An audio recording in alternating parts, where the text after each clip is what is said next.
आकाश जी, आपको एक बहुत बड़ी खुशखबरी दे दी है। दरअसल बात ये है कि मैं माँ बनने वाली हूँ आकाश जी।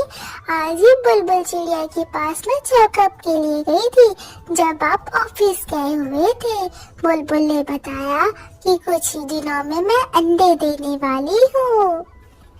क्या रानो, सच में तुम माँ बनने वाली हो क्या? कब कहा ऐसा तुम्हें बुलबुल ने?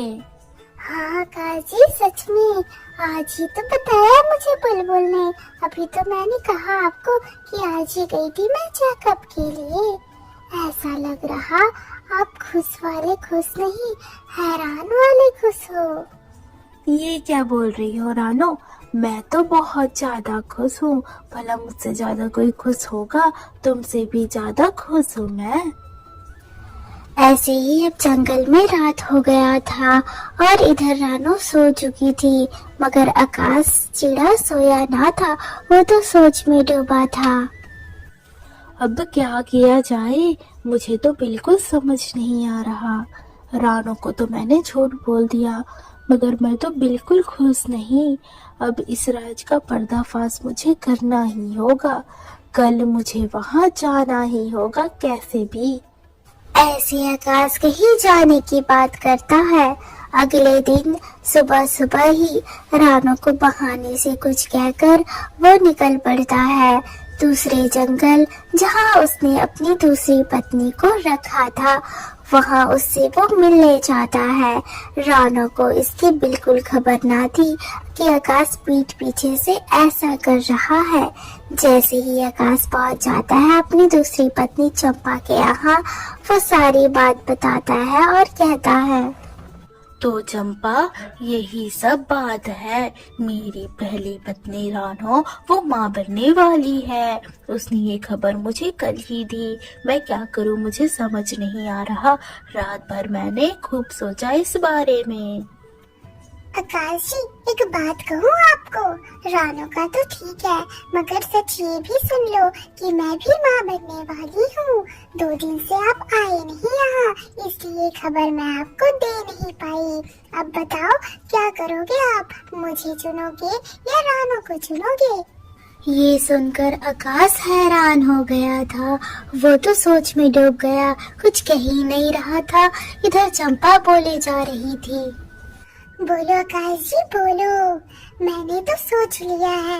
अब से तुम मेरे साथ रहोगे, उस रानो को छोड़ दो।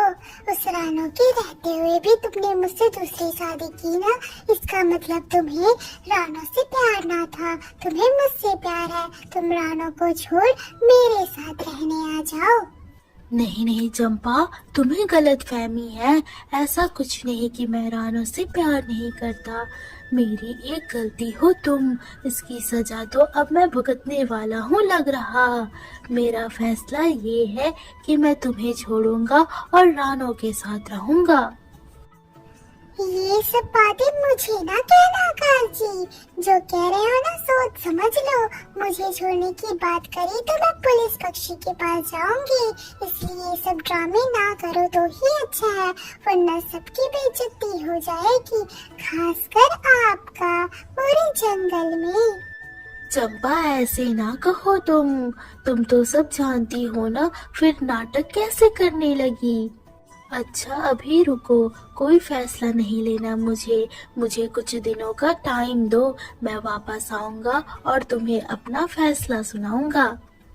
आकाश चिड़ा ऐसा कहता है और वो फिर घर के लिए निकलता है। ऐसे दिन गुजरने लगते हैं।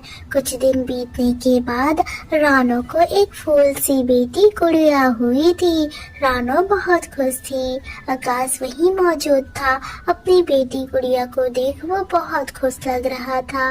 इधर दूसरी तरफ चंपा को भी एक नन्हा प्यारा सा बेटा कुकू हुआ था, मगर चंपा अकेली पड़ गई थी क्योंकि यहाँ आकाश नहीं आया हुआ था। क्या बात है, आकाश जी आ ही नहीं रहे मुझसे मिलने, कहीं मुझे ना जाना पड़ जाए उनके यहाँ। चंपा चिड़िया तो ऐसा सोच रखती थी। यही दूसरी तरफ आकाश सच में चंपा को भूल गया था। जब से गुड़िया हुई थी वो गुड़िया में ही व्यस्त रहता, गुड़िया के साथ समय बिताता और रानो के साथ। वो सच में चंपा को अपने ख्याल से निकाल कर ये सोच लिया था कि वो कभी चंपा के पास नहीं जाएगा। एक दिन की बात है जब चंपा, गुड़िया और रानो तीनों। तो बताइए चिड़िया, आप क्या कहना चाह रही हैं? आपके पति का क्या नाम है? क्या क्या कहना है आपको इस इंटरव्यू में कहें। ये इंटरव्यू घर घर के टीवी में पहुंच जाएगा, आपके पति तक भी पहुंच ही जाएगा। तो सुने ध्यान से मेरी बात। मैं हूँ चंपा, मेरा एक बेटा भी है कुकू। मेरी शादी हुई थी आकाश नाम के चिड़े से। उसने मुझसे दूसरी शादी की थी, जबकि उसकी पहले शादी हो गई थी। उसकी पहले पत्नी का नाम रानो है। अब आकाश चिड़ा मेरे घर आ ही नहीं रहे, वो अपनी पहली पत्नी के साथ ही रह रहे हैं। मेरा उनसे शिकायत है कि उन्होंने मेरे साथ ऐसा क्यों किया। इसीलिए ये इंटरव्यू मैं दे रही हूँ ताकि मेरी बात उन तक पहुँचे। ये सुनना ही था कि रानो भड़क जाती है आकाश पर। आकाश जी, ये सब क्या है? ये मैं क्या देख रही हूँ? ये चंपा कौन है जो आपके बारे में ऐसे उल्टा सीधा कही जा रही? कहीं ये सब बातें सच तो नहीं?